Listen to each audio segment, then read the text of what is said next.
Hello good morning friends. आपका स्वागत है बिजनेस सक्सेस लैथपुर यूट्यूब चैनल पर। और आपके लिए यहाँ पर प्रतिदिन यूपीटीईटी लेखपाल से संबंधित क्लासेस दी जा रही हैं। अभी कुछ दिनों से आपकी क्लासेस अभी नहीं चल पा रही थी क्योंकि बहुत व्यस्तता थी और बीमार भी पड़ गया था। इस कारण से आपकी क्लासेस अभी रेगुलर नहीं चल पा रही थी। लेकिन आपकी अभी यूपीटीईटी की भी डेट फिक्स हो चुकी है, तो आपका एग्ज़ाम होगा। उसके बाद सुपर टेट का एग्ज़ाम भी लिया जाएगा सरकार के द्वारा। में मुझे लगता है ऐसा कि भर्ती ज़रूर देंगे वो। तो आप लोग मेरे चैनल के साथ जुड़कर तैयारी कर सकते हैं। और यदि पीडीएफ चाहिए तो मैं टेलीग्राम की लिंक डाल दूंगा, तो उसको ज्वाइन कर सकते हैं आप लोग। आइए चलते हैं हम अपनी क्लास की ओर। आपके लिए प्रतिदिन अब क्लासेस रेगुलर दी जाएंगी। आइए चलते हैं। पर्यावरण ईबीएस का टॉपिक है। वे पदार्थ जिनमें प्रदूषण फैलता है। वे पदार्थ जिनसे प्रदूषण फैलता है उसे क्या कहते हैं हम? प्रदूषक। यानी कि प्रदूषण फैलने वाले कारक जो होते हैं उन्हें क्या कहा जाता है? प्रदूषक कहलाते हैं। प्रदूषण के प्रकार: गैसीय प्रदूषण, धूल प्रदूषण, ध्वनि प्रदूषण, जल प्रदूषण, रेडियोधर्मी प्रदूषण आदि प्रदूषण होते हैं। वैसे मुख्यतः प्रदूषण तीन ही प्रकार के होते हैं: जल प्रदूषण, वायु प्रदूषण और ध्वनि प्रदूषण। लेकिन इसके अंतर्गत या इसके अलावा भी कुछ प्रदूषक होते हैं, जैसे कि रेडियोधर्मी प्रदूषण। आइए चलते हैं आगे। मनुष्यों द्वारा उत्पन्न प्रदूषण को एंथ्रोपोजेनिक प्रदूषण की श्रेणी में रखा जाता है। यह प्रश्न पूछा जाता है कि मनुष्यों द्वारा जो उत्पन्न प्रदूषण होता है उसे किस श्रेणी में रखा जाता है? उसे किस श्रेणी में रखा जाता है? एंथ्रोपोजेनिक प्रदूषण की श्रेणी में रखा जाता है। इसके अंतर्गत क्या क्या आते हैं? मानवीय क्रियाओं द्वारा पर्यावरण में डाले गए रासायनिक एवं जैविक कचरे को एंथ्रोपोजेनिक प्रदूषण की संज्ञा दी जाती है। जैसे कि हम लोग कुछ घर पे लाते हैं तो उसको कूड़े करकट में डाल के कुछ ऐसे पदार्थ होते हैं जो नष्ट नहीं होते हैं, तो उन्हें क्या कहा जाता है? एंथ्रोपोजेनिक प्रदूषण की संज्ञा दी जाती है। ऐसे प्रदूषक जो सूक्ष्म जीव जैसे जीवाणु आदि के द्वारा समय के साथ प्रकृति में सरल हानिकारक रहे छोटे छोटे तत्वों में विघटित कर दिए जाते हैं। ऐसे तत्वों को जैव विघटित प्रदूषक कहते हैं। जैव विघटित प्रदूषक क्या कहलाते हैं? तो ऐसे सूक्ष्म जीवों द्वारा जो समय के साथ साथ प्रकृति में सरल हानिकारक और छोटे छोटे टुकड़ों में उन्हें विघटित का मतलब होता है कि उन्हें छोटे छोटे टुकड़ों में तोड़ दिया जाता है और उन्हें प्रकृति में जो अपशिष्ट पदार्थ होते हैं, जैसे कि कुछ एनिमल्स हुए, जैसे जानवर ही हुआ, तो उसे भी जीवाणु आके उसे क्या कर देते हैं? ख़त्म कर देते हैं। और भी कुछ पदार्थ मान लीजिए आप लोग, तो उन्हें क्या करते हैं? प्रकृति में ही मिला देते हैं, यानी कि मृदा में ही उसे क्या कर देते हैं? उसको मिला देते हैं। तो यह कहलाता है जैव विघटित प्रदूषक। जैसे घरेलू अपशिष्ट, कचरा, मलमूत्र, ठीक है, आदि। जब मानवीय या प्राकृतिक कारणों से जब मानवीय यानी मानवों के द्वारा या प्राकृतिक कारणों से वायुमंडल में उपस्थित गैसों के निश्चित अनुपात में विषाक्त गैसों या अन्य पदार्थों के द्वारा अवांछनीय परिवर्तन हो जाता है, तो उसे क्या कहा जाता है? वायु प्रदूषक कहा जाता है। वायु प्रदूषण कहलाता है यदि जो वायुमंडल में गैसों की मात्रा है यदि उसमें अवांछनीय परिवर्तन हो जाए। जैसे कि कार्बन डाइऑक्साइड है, उसकी मात्रा निश्चित है, लेकिन उससे भी अधिक हो जाए तो आप समझ सकते हैं कि वायु प्रदूषण हो रहा है। मुख्यतः दो स्रोत होते हैं, एक होता है प्राकृतिक स्रोत और एक होता है मानवजनित स्रोत। प्रदूषण में मुख्य रूप से क्या होते हैं? एक तो प्राकृतिक प्रदूषक होता है, एक होता है मानवजनित प्रदूषण। यानी कि जो मानव फैक्ट्री लगा रहे हैं, वाहन चला रहे हैं, इससे जो गैस निकलती है तो उससे भी क्या होता है? वायु प्रदूषण होता है। प्राकृतिक रूप से देखा जाए तो जैसे ज्वालामुखी का फटना हुआ, कई जगह आंधी तूफान का आना हुआ, तो उससे भी वायु प्रदूषण होता है। प्राकृतिक स्रोत देखिए तो वन, अग्नि, ज्वालामुखी, उद्गार, जैविक पदार्थों के सड़ने गलने से निकलने वाली sulphur dioxide, SO2, nitrogen oxide आदि गैसें। तो प्राकृतिक स्रोत में आ जाएंगे आपके वन, अग्नि, ज्वालामुखी आदि। और गलने से निकलने वाली gas sulphur dioxide, SO2, nitrogen oxide आदि। इनसे जो गैसें निकलती हैं तो उससे क्या होता है? वायु प्रदूषण होता है। मानवजन्य स्रोत में देखिए तो आप कोयला, पेट्रोल, लकड़ी जलाने से उत्पन्न गैसें, यानी कि जो बड़ी बड़ी फैक्ट्रियाँ होती हैं जहाँ से बहुत मात्रा में प्रदूषक पदार्थ निकलते हैं, जिससे हमारी क्या आती है? वातावरण प्रदूषण होता है। और गैसों की मात्रा जो होती है वह भी ऑक्सीजन को प्रभावित करती है। कई जगह सल्फर डाइऑक्साइड की मात्रा ज़्यादा बढ़ जाती है, तो उससे क्या होता है? वायु प्रदूषण होता है। मानवजन्य स्रोत हो चुका है आपका मानव जनित स्रोत में आपको यदि ऑप्शन दिए जाएँ तो आप याद रखना, कोयला, पेट्रोल, लकड़ी जलाने से उत्पन्न गैसें, मोटर गाड़ी भी आ जाएंगी इसके अंतर्गत, सिगरेट, जो वो होती है बीड़ी, वो भी आ जाएगी इसी के अंतर्गत।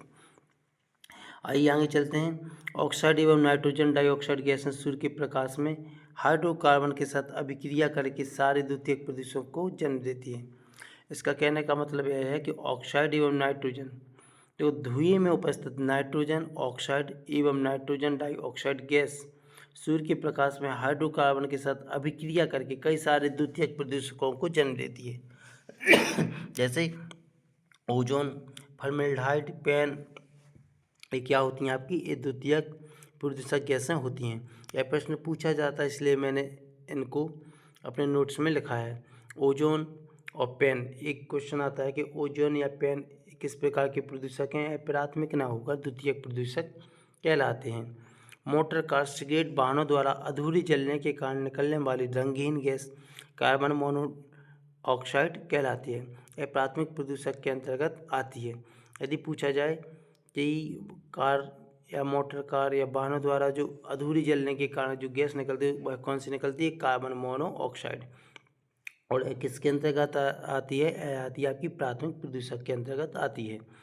यह गैस क्या करती है कि रक्त में उपस्थित हीमोग्लोबिन के साथ क्रिया करके कार्बोक्सी हीमोग्लोबिन बनाती है, जिसके कारण रक्त की ऑक्सीजन को वहन करने की क्षमता यानी ऑक्सीजन को ग्रहण करने की क्षमता क्या हो जाती है, कम हो जाती है।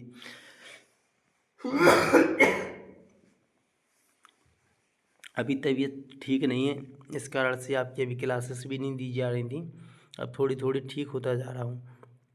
फ्लाइएस, यह भी प्रश्न पूछा जाता है तो आपको याद रखना है। कार्बन मोनोऑक्साइड, यह भी प्रश्न कई बार पूछा जाता है कि यह क्या करता है, तो यह ऑक्सीजन को वहन करने की क्षमता को कम करता है। और एक क्रिया किससे करता है, तो आपकी हीमोग्लोबिन से क्रिया करता है। जो रक्त में आपका हीमोग्लोबिन पाया जाता है उससे क्रिया करके क्रिया करता है और ऑक्सीजन की जो वहन यानी ऑक्सीजन को ग्रहण करने की क्षमता होती है उसको यह प्रभावित करता है। फ्लाइएस, यह भी देखो प्रश्न पूछा जा चुका है पहले की परीक्षाओं में पर्यावरण में, तो इसलिए मैंने इसमें लिखा है। फ्लाइएस क्या होता है, तो फ्लाइएस कोयला आधारित विद्युत संयंत्रों से विद्युत उत्पादन के फलस्वरूप उत्पाद के रूप में प्राप्त होता है।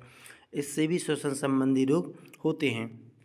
फ्लाइएस ये कहाँ से निकलता है, तो कोयला जो फैक्ट्रियाँ होती हैं वहाँ से निकलता है।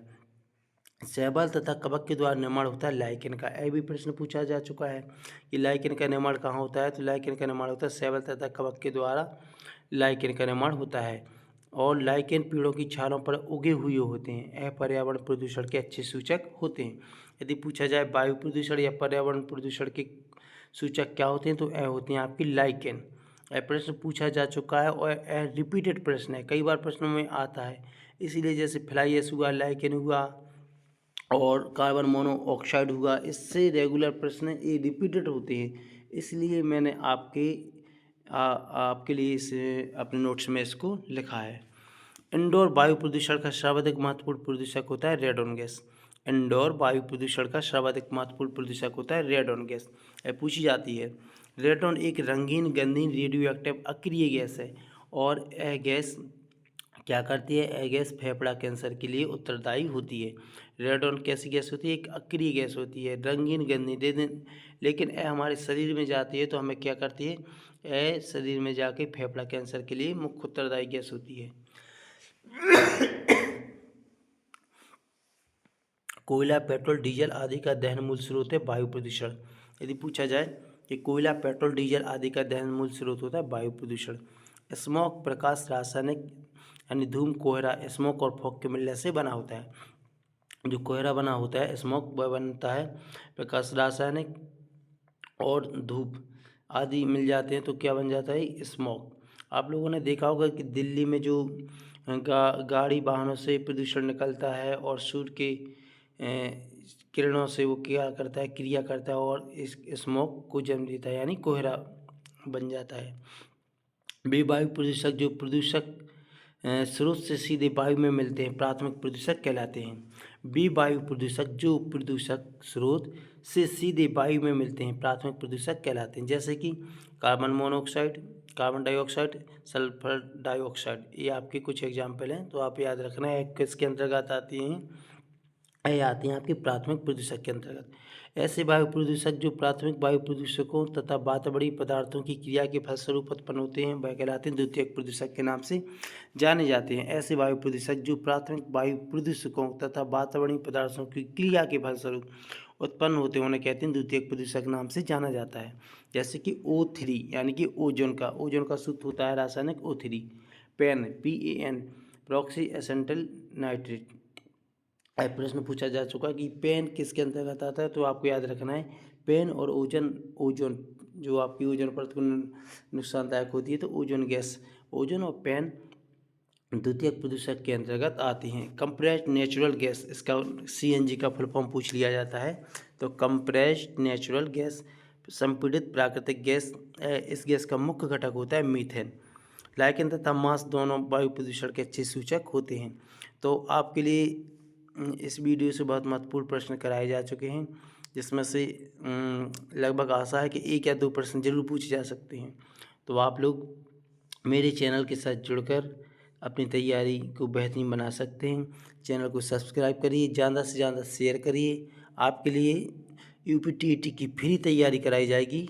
हो सकता है कि आपका TET का जो परीक्षा भी जुलाई डेट है उसके पहले भी हो सकता है। यदि बच्चों का दबाव पड़ा और बच्चों ने आंदोलन किया तो इससे हो सकता है कि आपका एग्ज़ाम अप्रैल तक हो सकता है TET का। तो आप लोग तैयारी करते रहिए और चैनल के साथ जुड़कर बेहतरीन तैयारी कर सकते हैं। और आप लोग चैनल को लाइक, सब्सक्राइब और शेयर ज़रूर करिए, क्योंकि कुछ बच्चे होते हैं जो कहीं पे कोचिंग नहीं जा पाते हैं, तो उन लोगों के पास यह चीज़ पहुंचना बहुत ही आवश्यक होता है, क्योंकि उन लोगों की कुछ समस्याएं होती हैं, वो लोग मेहनत नहीं कर पाते या फिर नोट्स नहीं बना पाते हैं किस तरीके से प्रश्न पूछे जाएंगे। तो मेरा उद्देश्य सिर्फ इतना है कि कुछ बच्चे होते हैं उनके लिए फ्री मटेरियल दिया जाए और वो लोग मेहनत कर सकें। थैंक यू, धन्यवाद।